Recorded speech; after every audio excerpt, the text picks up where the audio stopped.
नमस्कार साथियों, जैसा कि आपको ज्ञात है कि वर्तमान सत्र प्रारंभ हो चुका है और 1 से लेकर 8 तक की जो कक्षाएं हैं उनके लिए माध्यमिक शिक्षा बोर्ड के निदेशक द्वारा एक आदेश जारी किया है। उसके तहत 1 से लेकर 8 तक की कक्षाओं के उपचारात्मक शिक्षण करवाना है। तो इसके लिए एक समय सारणी है जो आपके नीचे दे रखी है। ये सारणी सोमवार से लेकर शुक्रवार तक शिक्षकों द्वारा प्रयोग की गई विगत कक्षाओं की दक्षताओं को निम्नलिखित समय सारणी के अनुसार पढ़ाया जाना है। तो इस प्रकार की उपचारात्मक समय सारणी रहेगी, जिसमें सोमवार को गणित शिक्षण, मंगलवार को अंग्रेजी, बुधवार को अंग्रेजी, फिर गणित का उपचारात्मक शिक्षण और फिर हिंदी का करवाना है। पुनः इसी प्रकार पुनः शिक्षण के बाद सेकंड पीरियड रहेगा सोमवार के दिन गणित का, और मंगलवार को पुनः शिक्षण के बाद अंग्रेजी का उपचारात्मक शिक्षण रहेगा। फिर इसी प्रकार अन्य का रहेगा। तो ये है उपचारात्मक समय सारणी। आइए हम पूरी डिटेल से इसकी जानकारी लेते हैं। चलिए शुरुआत करते हैं वीडियो में आगे। माध्यमिक निदेशक हैं हमारे, उनके द्वारा एक आदेश जारी किया गया है और इसमें दिया है कि सत्र 2024-25 में कक्षा 1 से 8 के विद्यार्थियों की सर्वांगीण विकास के अध्ययन हेतु निरंतरता और शैक्षणिक उद्देश्य की प्राप्ति हेतु विस्तृत एकाडमिक दिशा निर्देश जारी किए हैं और ये 8/7/2000 के क्रम में हैं। आइए इसमें देखते हैं कि क्या क्या बातें हैं। इस प्रकार की कार्य योजना रहेगी। सत्र में जो ये सत्र है प्रारंभ हो चुका है। 2024 और 25 अकादमिक सत्र के विजन क्या क्या रहेंगे, पहला देखें तो विभाग के राजकीय विद्यालयों की गुणवत्ता में सकारात्मक सुधार करना है। दूसरा है कि विद्यार्थियों के लर्निंग लेवल को उनके कक्षा स्तर के अनुरूप लाना है। दूसरा है कि आसान व आनंददायी शिक्षण के माध्यम से अध्यापन को रुचिकर बनाना है। राष्ट्रीय शिक्षा नीति के कार्यान्वयन के लिए राजस्थान को एक मॉडल राज्य के रूप में स्थापित करना है। अगला है कि राष्ट्रीय स्तर पर शैक्षिक परिणामों और शैक्षिक प्रशासन की नींव नवीन आयाम स्थापित करना है। तो अकादमिक जो प्लान है उसके क्रियान्वयन हेतु विस्तृत दिशा निर्देश क्या है, आइए शैक्षणिक सत्र 2024-25 के लिए उच्च शैक्षिक मानक निर्धारण तथा इन मानकों और उन्नत करने के उद्देश्य से शैक्षणिक लक्ष्यों और नवीनतम शिक्षण विधियों पर केंद्रित अकादमिक दिशा निर्देश का कक्षावार रूप से समीकरण किया गया है। पहला प्लान है कि जो 1 से 2 के लिए अकादमिक प्लान क्या रहेगा, आइए उसके उद्देश्य को समझते हैं। जो कक्षा 1 से 2 के विद्यार्थियों के लिए नई शिक्षा नीति 2020 के अनुसार इन कक्षाओं के विद्यार्थियों के लिए मुख्य लक्ष्य है बुनियादी साक्षरता और संख्या ज्ञान एफएलएन के लक्ष्य की पूर्ति करना है, जिसके अनुसार विद्यार्थियों को पढ़ने, लिखने और समझने में सक्षम बनाना तथा संख्याओं की पहचान, गिनती, बुनियादी गणितीय संक्रियाओं में 2026-27 तक दक्ष बनाना है।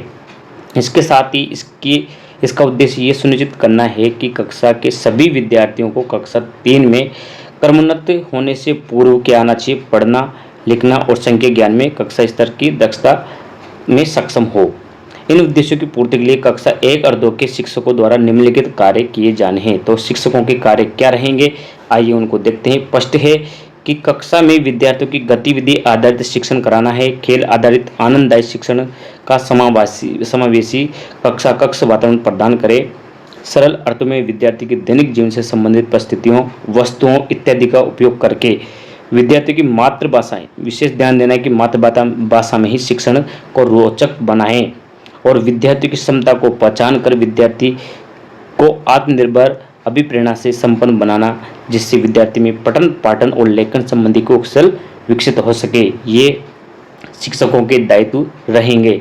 आगे और समझते हैं इस प्लान के अंतर्गत क्या बातें हैं। आगे है और उसके बाद हम इसकी कार्य योजना की टेबल भी समझेंगे। अगला कार्य है कि विद्यार्थियों को उनके परिवेश की वस्तुओं का उपयोग करके उन्हें आधारभूत संख्या, माप, तोल, आकार संबंधी कौशल को समझने योग्य बनाना, जिससे कि वे अपने रोजमर्रा में काम आने वाली साधारण गणितीय क्रियाओं में रुचि ले सकें। अगला है कि विद्यार्थियों की मातृभाषा में उच्च गुणवत्तापूर्ण अधिगम सामग्री उपलब्ध करवाना तथा उसका प्रभावी उपयोग सुनिश्चित करना है। विद्यार्थी में उनके सांस्कृतिक परिवेश के प्रति गौरवान्वित का भाव उत्पन्न करना और विद्यार्थी में आत्मविश्वास एवं संचार कौशल विकसित करना, ये सभी कक्षा अध्यापक जो प्रभारी है उनके दायित्व रहेंगे। आइए हम कार्य योजना को समझते हैं कि क्या कार्य योजना रहेगी एक से लेकर 2 के बच्चों के लिए। प्रथम 3 माह की जो ये कार्य योजना निदेशक द्वारा जारी की गई है, उसी के अनुसार आपको पढ़ाई करानी है। चलिए समझ। पहली बात है कि आपको क्या करना है। कार्य योजना 3 महीने की रहेगी। प्रथम माह रहेगा आधारभूत साक्षरता और गणना की शुरुआत का। इसमें क्या करना है कि सप्ताह 1 और 2 में भाषा और साक्षरता ज्ञान पे आधारित रहेगा। इसमें कक्षा जो सप्ताह 1 और 2 भाषा साक्षरता का रहेगा। इसमें क्या करना है, वर्णमाला की पहचान, सभी वर्णों को पहचानने और सही उच्चारण का अभ्यास करवाना ये रहेगा। सरल शब्दों का निर्माण, जिसमें 2 या 3 अक्षरों वाले सरल शब्दों को जोड़ने और उन्हें पढ़ने का अभ्यास कराना रहेगा सप्ताह नंबर 1 और 2 में। चित्र वर्णन में क्या आएगा, सरल चित्रों के माध्यम से वर्णन करना और शब्दावली को पढ़ाना है। आगे जो सप्ताह नंबर 3 और 4 में प्रारंभिक गणना का जो आधारभूत गणना है, उसमें क्या आएगी कि 1 से लेकर 20 तक की संख्याओं की पहचान और उच्चारण। 2 बात ध्यान रखनी है, गिनती और क्रम, 1 से लेकर 20 तक की संख्याओं को सही क्रम में गिनने का अभ्यास कराना रहेगा। सरल जोड़, जिसमें 1 से लेकर 10 तक के अंकों का जोड़ आएगा। आगे देखें नीचे, तो अब है रेडीनेस के संबंधित। कक्षा 1 के लिए स्कूल रेडीनेस कार्य पुस्तिका के उपयोग का महावर कार्य विभाजन क्या रहेगा। तो इसमें सप्ताह 1 और 2 वर्णमाला की पहचान और चित्र वर्णन अभ्यास के लिए कार्य पुस्तिका के प्रथम खंड का उपयोग करना है। आपको कार्य पुस्तिका का भी इसमें बता रखा है। और सप्ताह 3 और 4 में क्या करना है, संख्या पहचान और गिनती के अभ्यास के लिए कार्य पुस्तिका का उपयोग करना है। अगला है द्वितीय माह में क्या करना है, साक्षरता और गणना में वृद्धि करनी है। तो इसका जो प्रथम सप्ताह रहेगा द्वितीय माह का, वो भी भाषा और साक्षरता से संबंधित रहेगा। तो इसमें पाठ्य सामग्री का परिचय कराना है आपको, जिसमें छोटी छोटी कहानियों कविताओं का पाठ कराना है 1 और 2 सप्ताह में। शब्दों का उच्चारण, लेखन, रोजमर्रा के उपयोग में आने वाली शब्दों का उच्चारण और लेखन अभ्यास कराना है। इस प्रकार की आपको ये पूरी डायरी बनानी, कंप्लीट रखनी है कि पहले सप्ताह में क्या कार्य करवाना है, दूसरे सप्ताह में क्या कराना है। इस प्रकार की टेबल आपको बना के तैयार रखनी है प्रत्येक कक्षाध्यापक को। इसमें क्या होगा, सरल वाक्य निर्माण, जिसमें 2 या 3 शब्दों के सरल वाक्य बनाने और पढ़ने का अभ्यास करवाना है बच्चों को। सप्ताह नंबर 3 और 4 में क्या रहेगा, गणना में वृद्धि। ये तो है भाषा से संबंधित पहला और दूसरा सप्ताह। और तीसरा चौथा सप्ताह रहेगा गणना में वृद्धि। इसमें क्या रहेगी कि 21 से लेकर 50 तक की संख्याओं की पहचान और लेखन कराना है। उसके बाद सरल घटाना, 1 से लेकर 10 तक के अंकों का घटाना आना चाहिए। गणितीय कौशल का मज़ेदार बनाने के लिए खेल और गतिविधियाँ करानी है। अब बात करते हैं कि बुक में क्या कराना है आप लोगों को। तो कक्षा 1 के लिए स्कूल रेडीनेस जो कार्य पुस्तिका दी जाएगी, उसका उपयोग कैसे करना है। पहला सप्ताह जो द्वितीय माह का 1 और 2 में रहेगी पाठ्य सामग्री का परिचय और शब्दों का उच्चारण अभ्यास के लिए कार्य पुस्तिका का दूसरा खंड लेना है आपको। और सप्ताह 3 और 4 में संख्या पहचान और सरल गणितीय कार्यों के लिए कार्य पुस्तिका का उपयोग करना है। अगले माह की बात करें तो ये 3 माह का जो कार्य योजना है तैयार करके भेजिए। इसी प्रकार से आपको अध्ययन कराना है। अगला माह है और ये लास्ट महीने की क्या क्या गतिविधियाँ रहेगी, इनको देखते हैं। तृतीय महीना, इसमें साक्षरता और निपुणता रहेगी। पहला सप्ताह भाषा और साक्षरता का रहेगा। उन्नत पाठ्य सामग्री, जिसमें छोटी कहानियाँ और कविताओं का विस्तृत पाठ कराना है। शब्दों का निर्माण और लेखन कराना है, जैसे कठिन शब्दों का निर्माण लेखन अभ्यास कराना है। उसके बाद इसी सप्ताह में 1 और 2 में वाक्य निर्माण और पठन, छोटे छोटे पैराग्राफ का पठन और वाक्य निर्माण करवाना है।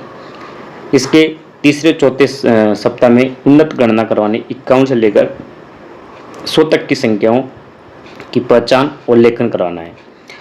2 अंकों का जोड़ और घटाना आना चाहिए। 2 अंकों की संख्याओं का जोड़ और घटाओ मूल आकृतियाँ तथा उनका वर्गीकरण, विभिन्न आकृतियों की पहचान और उनका वर्गीकरण आना चाहिए।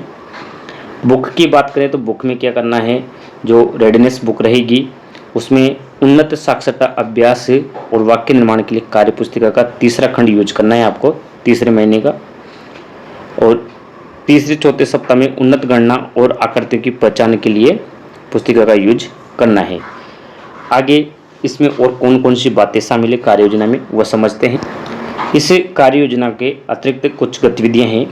पाठ्य सामग्री के साथ क्रियान्वित गतिविधियां प्रत्येक सप्ताह के अंत में शिक्षण सामग्री के आधार पर क्रियात्मक गतिविधियां करवानी है।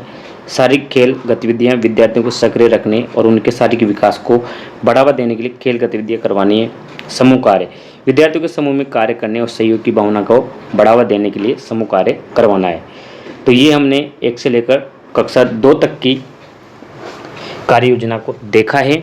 आगे देखते हैं हम 3 से लेकर 8 तक की कार्य योजना किस प्रकार की रहेगी 3 महीने की। पहले इसके उद्देश्यों को देख लेते हैं कि पहला उद्देश्य है कि विद्यार्थियों को अपनी कक्षा की दक्षताओं को सहज प्राप्ति एवं उनके लर्निंग लेवल को कक्षा स्तर के अनुरूप बनाना है। 3 से 5 के विद्यार्थियों के पठन पाठन कौशल में सुधार करना, उनके लेखन कौशल में अभिवृद्धि के लिए शब्दों के सही उच्चारण, वाक्य संरचना, वर्तनी व्याकरण का ज्ञान होना। 6 से 8 के विद्यार्थी में साहित्यिक रचनात्मक कौशल के विकास, विभिन्न साहित्यिक रचनाओं पाठों का विश्लेषण की क्षमता उत्पन्न करना। विद्यार्थी में गणितीय दक्षता के विकास, सरल गणितीय संक्रियाओं की समझ उत्पन्न करना तथा इन संक्रियाओं की सहायता से जटिल गणितीय समस्याओं के समाधान की ओर प्रेरित करना है। भौतिक, रासायनिक, जैविक अवधारणाओं की समझ और प्रोजेक्ट कार्य के माध्यम से उत्पन्न करके विद्यार्थियों में वैज्ञानिक दृष्टिकोण का विकास करना है। ये इसके मुख्य उद्देश्य हैं। नैतिक मूल्यों, नागरिक कर्तव्यों के संबंध में ज्ञान प्रदान करना है। व्यक्तिगत स्वास्थ्य, पोषण, स्वच्छता, खेलकूद, योग, व्यायाम इत्यादि के विषय में समझ विकसित कर समग्र विकास की ओर प्रेरित करना है। कक्षा दक्षता की ट्रैकिंग कक्षा 3 से लेकर 8 के विद्यार्थियों के लिए शिक्षकों द्वारा नियमित अध्ययन के साथ साथ विद्यार्थियों द्वारा सीखी गई विगत कक्षा दक्षताओं की ट्रैकिंग बेसलाइन आकलन करके की जानी है। तो आपको पहले क्या करना है, बेसलाइन आकलन करना है, जिसके आधार पर विद्यार्थियों को रेमिडिएशन देकर 8 ग्रेड स्तर पर लाना है, 8 ग्रेड तक लाना है। कक्षा 3 से 8 के लिए बेसलाइन आकलन पत्रक इस लिंक पे दे रखे हैं, ये लिंक आपको डालना है और ये बेसलाइन आकलन पत्रक निकालना है और बच्चों के बेसलाइन लेना है। बेसलाइन आकलन में विद्यार्थी प्रदर्शन रिकॉर्ड का शिक्षकों द्वारा संधारण किया जाना है, यानी कि रिकॉर्ड का संधारण करके पोर्टफोलियो में लगाना है। ऑनलाइन डाटा एंट्री नहीं करनी है, ये ध्यान रखना है। विद्यार्थी के बेसलाइन आकलन के परिणाम के आधार पर शिक्षक विद्यार्थी के विषय में ये जान पाएंगे कि विद्यार्थी को कक्षा स्तर तक लाने के लिए कितने प्रयास की आवश्यकता है। पॉइंट नंबर 2 देखें कि कक्षा की दक्षताओं का अध्ययन करवाया जाना है। 3 से लेकर 8 के विभाग द्वारा विगत कक्षाओं की दक्षताओं पर आधारित 12 क्लस्टर कार्य बुक्स RSCRT द्वारा विकसित करवाई गई है। वर्क बुक विवरण निम्नानुसार रहेगा। तो देखिए बुक्स के बारे में, बुक का नाम पहल जो कक्षा 3 के लिए रहेगी, बिहाइंड ग्रेड यानी कि लेवल 1 और 2 के लिए है, हिंदी, गणित, अंग्रेजी। प्रयास रहेगी कक्षा 3 से 5 के लिए, 4 से 5 के लिए बिहाइंड ग्रेड की रहेगी, यानी कि 2, 3 और 4 की दक्षताएं रहेंगी इसमें, हिंदी, गणित, अंग्रेजी। प्रवाह रहेगी 6 से 7 के लिए बिहाइंड ग्रेड, इसमें 3, 4 और 5 की सीखने के स्तर रहेंगे। प्रकर में कक्षा 8 के लिए बिहाइंड ग्रेड रहेगी, जिसमें 5 और 6, 7 की लेवल रहेगा, इसमें ये लेवल है। कक्षा 3 से 8 तक के विद्यार्थियों को कक्षा स्तर की कॉम्पिटेंट बनाने के लिए उन्हें शिक्षकों द्वारा कक्षा स्तर की दक्षताओं के अतिरिक्त विगत कक्षाओं की दक्षताओं का भी आवश्यकता अनुसार अध्ययन करवाया जाना है, जिसके लिए विविध गतिविधियां वर्कबुक्स की सहायता से ली जा सकती है।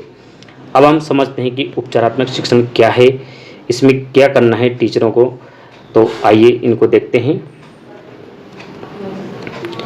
उपचारात्मक टेबल भी कंप्लीट करेंगे। उपचारात्मक शिक्षण विद्यार्थियों को कक्षा स्तर तक लाने के लिए सोमवार से शुक्रवार तक शिक्षकों द्वारा ट्रैक की गई विगत कक्षाओं की दक्षताओं को निम्नलिखित समय सारणी के अनुसार पढ़ाया जाना है। चलिए शुरुआत करते हैं। इसमें क्या क्या बातें हैं, ये है उपचारात्मक समय सारणी जो सभी कक्षा अध्यापक को लगानी है। किस प्रकार से रहेगी, ये टाइम टेबल रहेगा पूरे 8 पीरियड का। तो इसमें जो फर्स्ट और सेकंड कालांश रहेगा गणित, गणित का सोमवार के दिन। दूसरा कालांश रहेगा अंग्रेजी का सोमवार के दिन, बुधवार को अंग्रेजी, गुरुवार को गणित, शुक्रवार को हिंदी, दोनों कालांश इसी के रहेंगे। ये समय सारणी इस प्रकार से रहेगी। और शनिवार के दिन आपको रचनात्मक आकलन करवाना है।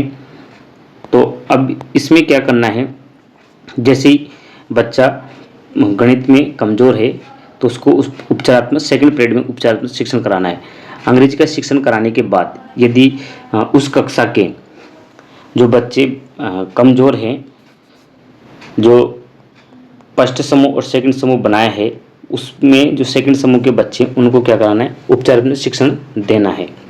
फर्स्ट समूह के बच्चों को नहीं, सेकंड समूह को उपचारात्मक शिक्षण देना है। इसी प्रकार बुधवार को उपचारात्मक शिक्षण रहेगा, फिर गणित का रहेगा उपचारात्मक शिक्षण, और फिर हिंदी का उपचारात्मक शिक्षण रहेगा। और अंतिम दिवस शनिवार के दिन आकलन कराना है, रचनात्मक आकलन रहेगा। ये जो आकलन रहेगा ये 4 कालांश का रहेगा, बाकी नियमित कक्षाएं चलेंगी। आगे देखें रचनात्मक आकलन में क्या करना है। देखिए रचनात्मक आकलन विगत दक्षता में विद्यार्थी प्रगति आकलन के लिए विद्यार्थी सप्ताह भर में कितना सीख पाए, इसका आकलन करने के लिए शिक्षकों द्वारा नियमित रूप से प्रत्येक शनिवार को रचनात्मक आकलन लिया जाना है। और रचनात्मक आकलन में विद्यार्थी प्रदर्शन रिकॉर्ड का शिक्षकों द्वारा संधारण भी करना है, ऑनलाइन डाटा एंट्री नहीं करनी है। इस रचनात्मक आकलन में गणित, अंग्रेजी विषय में शिक्षक द्वारा ट्रैक की गई दक्षताओं जिनका पुनः शिक्षण करवाया जाना आवश्यक है, उनका सोमवार तथा मंगलवार को पहले कालांश को रीटीचिंग पीरियड की तरह प्रयोग करके इसमें इन दक्षताओं को पुनः शिक्षण करवाना जाना है। पुनः शिक्षण कालांश रीटीचिंग पीरियड क्या है। पुनः शिक्षण कालांश रचनात्मक मूल्यांकन में विद्यार्थी के प्रदर्शन के आधार पर शिक्षक द्वारा सोमवार और मंगलवार को प्रथम कालांश रीटीचिंग पीरियड का होगा। यानी कि सोमवार और मंगलवार को जो प्रदर्शन किया है उसमें कितने बच्चों के कमज़ोर है उनके लिए रीटीचिंग का कार्य करवाना है। विद्यार्थियों को रीटीचिंग और उनकी शंकाओं को दूर करने के लिए प्रत्येक शनिवार विद्यार्थियों की रचनात्मक मूल्यांकन वर्कशीट की जांच कर उन दक्षताओं की पहचान करें और जिनका पुनः शिक्षण किया जाना है। दक्षता में संघर्ष कर रहे विद्यार्थियों का समर्थन करने के लिए सोमवार और मंगलवार को पहले कालांश का उपयोग किया जाना है। जो कमज़ोर बच्चे हैं, कमज़ोर बच्चों के लिए विशेष ध्यान देना है इसमें। अब देखते हैं कि रीडिंग पीरियड क्या है। वर्तमान सत्र में कक्षा 1 से 8 के विद्यार्थियों को पढ़ने की प्रभावशीलता में सुधार लाने, रीडिंग फ्लुएंसी और बोधन क्षमता रीडिंग कॉम्प्रिहेंसिव को बेहतर बनाने के लिए प्रत्येक दिवस को 7वां कालांश रीडिंग पीरियड की तरह निर्धारित किया गया है।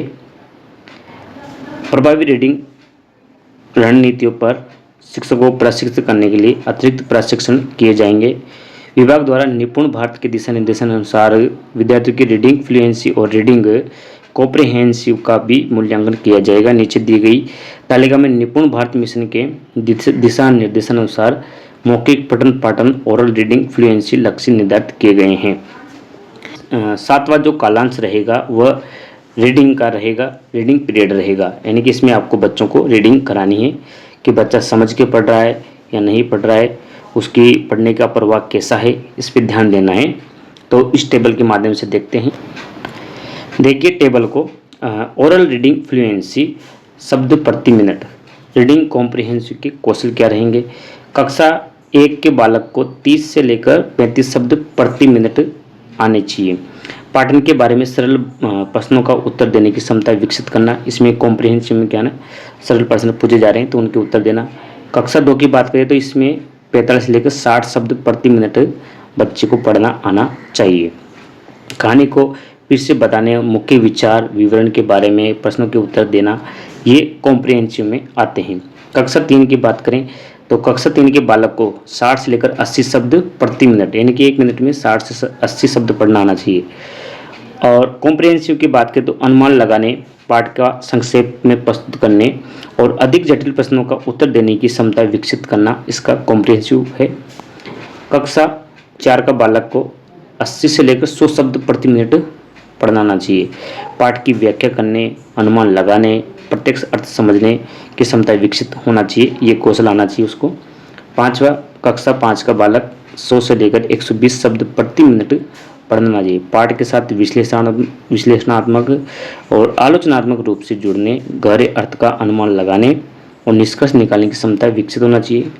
कक्षा 6 के बालक को 120 से लेकर 140 शब्द प्रति मिनट।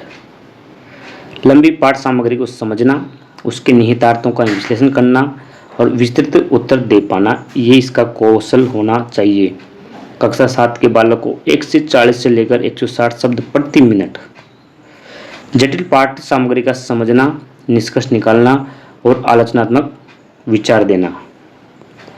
और कक्षा 8 के बालक को 1 से लेकर 180 शब्द प्रति मिनट पढ़ना आना चाहिए। विभिन्न साहित्यिक और गैर साहित्यिक पाठों का समझना, उनका विश्लेषण करना और सटीक और सारगर्भित उत्तर दे पाना, ये 8वीं। ये है ओरल रीडिंग फ्लुएंसी टेबल। इस प्रकार से आपके बच्चों को आना चाहिए, इस टेबल के अनुसार पढ़ना आना चाहिए। आगे देखते हैं। अब आती है कार्य योजना की बात कि वर्कशीट की कार्य योजना क्या रहेगी। कक्षा 3 से लेकर 8 के लिए प्रथम 3 माह की जो कार्य योजना रहेगी, वर्कबुक का वितरण तथा वर्कशीट की उपलब्धता। कक्षा 3 से लेकर 8 के लिए विभाग द्वारा विगत कक्षाओं की दक्षताओं पर आधारित 12 क्लस्टर वर्कबुक RSCRT द्वारा विकसित करवाई गई है, जो वर्तमान में मुद्रण में प्रक्रियाधीन है। अक्टूबर तक पूर्णतः वितरित की जाएगी, यानी कि अक्टूबर माह में ये आ जाएगी।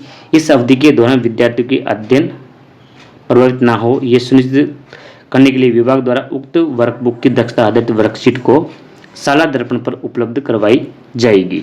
यानी कि जब तक ये बुक्स नहीं आती है अक्टूबर महीने तक, आपको साला दर्पण के माध्यम से डाउनलोड करना है और साला दर्पण पर वर्कशीट अक्टूबर माह के अंत तक अथवा वर्कबुक सभी विद्यालयों में पहुंचने तक अपडेट की जाएगी। शिक्षक अपनी कक्षा की आवश्यकता अनुसार प्रति माह, प्रति कक्षा, प्रति विषय में अधिकतम 2 दक्षता का चयन कर वर्कशीट डाउनलोड और प्रिंट कर सकते हैं, जिसका उपयोग शिक्षक द्वारा ऊपर वर्णित समय सारणी में निर्धारित किया गया है। उसके अनुसार आप उसकी तैयारी करा सकते हैं। उपचारात्मक शिक्षण और री टीचिंग के लिए कर सकते हैं। डेटा के आधार पर पढ़ाने के लिए शिक्षक दक्षताओं का चयन करें और वर्कबुक की उपलब्धता तक साला दर्पण से वर्कशीट डाउनलोड एवं मुद्रित कर वर्कशीट सभी विद्यार्थियों को साझा करें। वर्कशीट साला दर्पण यानी शिक्षक लॉगिन से डाउनलोड के लिए उपलब्ध होंगी, यानी कि शिक्षक लॉगिन पे मिल जाएगी। रिमेडिएशन कक्षाएं के लिए समय सारणी के अनुसार रिमेडिएशन कक्षाएं आयोजित करें। अभ्यास के लिए ABL आधारित शिक्षण वर्कशीट का उपयोग करें। प्रत्येक शनिवार को रचनात्मक आकलन भी करें। नियमित रूप से रचनात्मक आकलन का मूल्यांकन करें और विद्यार्थियों को किन दक्षताओं में कठिनाई की पहचान करनी है। शिक्षक अपनी कक्षा के विद्यार्थियों को उनके स्तर के आधार पर पढ़ा सकेंगे तथा अपनी कक्षा में क्या पढ़ाना चाहते हैं इसका भी चयन कर सकेंगे। इस प्रक्रिया में उनकी सहायता के लिए गत वर्षों का तथा इस वर्ष का आकलन डेटा भी उनके साथ साझा किया जाएगा, जिससे राज्य स्तर पर विद्यार्थी प्रगति डेटे आधारित शिक्षण अधिगम को बढ़ावा मिलेगा। प्रारंभिक मूल्यांकन के आधार पर पुनः शिक्षण अवधि का संचालन करें और समय सारणी के अनुसार प्रतिदिन रीडिंग पीरियड आयोजित करें। यानी कि रोजाना आपको बच्चों को एक पीरियड यानी कि 7वीं पीरियड में 7 नंबर के पीरियड में आपको पढ़ाई करानी है कि बच्चा किस प्रकार से पढ़ रहा है, रीडिंग पीरियड करना है और समय सारणी के अनुसार कराना है। साला दर्पण पर कक्षा की समय सारणी की प्रविष्टि भी करनी है। विद्यार्थियों की मूल्यांकित की गई वर्कशीट को पोर्टफोलियो में भी बनाएं और प्रत्येक विद्यालय में एक रेमेडिएशन प्रभारी भी होना चाहिए। रेमेडिएशन प्रभारी बनाना है, नियुक्त करें तथा जो पूरे विद्यालय के कक्षा 3 से 8 के सभी विद्यालय की पोर्टफोलियो का संचालन करें तथा रेमेडिएशन में आने वाली किसी भी समस्या के लिए संस्था प्रदान के सहयोग में से समाधान उपलब्ध करवाए। अब देखते हैं कि संस्था प्रदान के और प्रभारी के क्या कार्य हैं, उनको जानते हैं। चलिए, एक बात और जहन में आ रही होगी कि प्रिंट कराने के लिए बजट कहाँ से है। तो PO या UCO का करने कार्य क्या है कि कार्यक्रम की मॉनिटरिंग हेतु PO UCO स्वयं नोडल अधिकारी रहेंगे। विद्यालयों के साथ निरंतर संपर्क में रहें, किसी भी समस्या का समाधान करें। सुनिश्चित करेंगे कि अधीनस्थ प्रत्येक विद्यालय में एक रेमेडिएशन प्रभारी की नियुक्ति की गई हो और सुनिश्चित करना होगा कि वर्कबुक की उपलब्धता तक साला दर्पण के माध्यम से वर्कशीट प्रिंट की जाए, सभी विद्यार्थियों को वितरित की जाए और वर्कशीट महीने की शुरुआत में प्रिंट की जानी है। महीने की शुरुआत में प्रिंट की जानी है, 1 महीने के लिए आपको प्रिंट करनी है। बजट की बात करें तो इसका जो बजट है वर्कशीट प्रिंट करने के लिए कंपोजिट ग्रांट का उपयोग कर सकते हैं।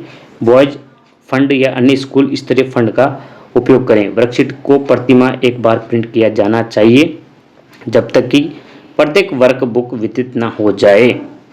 रिकॉर्ड रखरखाव, मुद्रण बिलों वर्कशीट उपयोग रिकॉर्ड बनाए रखें ताकि यदि आपको बिल अपलोड करने के लिए कहा जाए तो ये भी संदर्भित रखना है। तो बिल कंप्लीट रखना है वर्कशीट प्रिंट करने का, तो इसका कंपोजिट ग्रांट्स के माध्यम से प्रिंट करा सकते हैं टीचर। आगे बढ़ते हैं। संस्था प्रदान और रिमेडियल से प्रभारी के क्या कार्य रहेंगे। संस्था प्रदान के कार्य, संस्था प्रदान विद्यालय स्तर पर इसके प्रभावी क्रियान्वयन हेतु विद्यालय में एक शिक्षक रिमेडिएशन प्रभारी नियुक्त करें और पूर्व विद्यालय की कक्षा 3 से 8 के सभी विद्यालयों के पोर्टफोलियो का संधारण करें तथा रिमेडिएशन से संबंधित संपूर्ण गतिविधियों के संचालन और मार्गदर्शन हेतु उत्तरदायी होगा।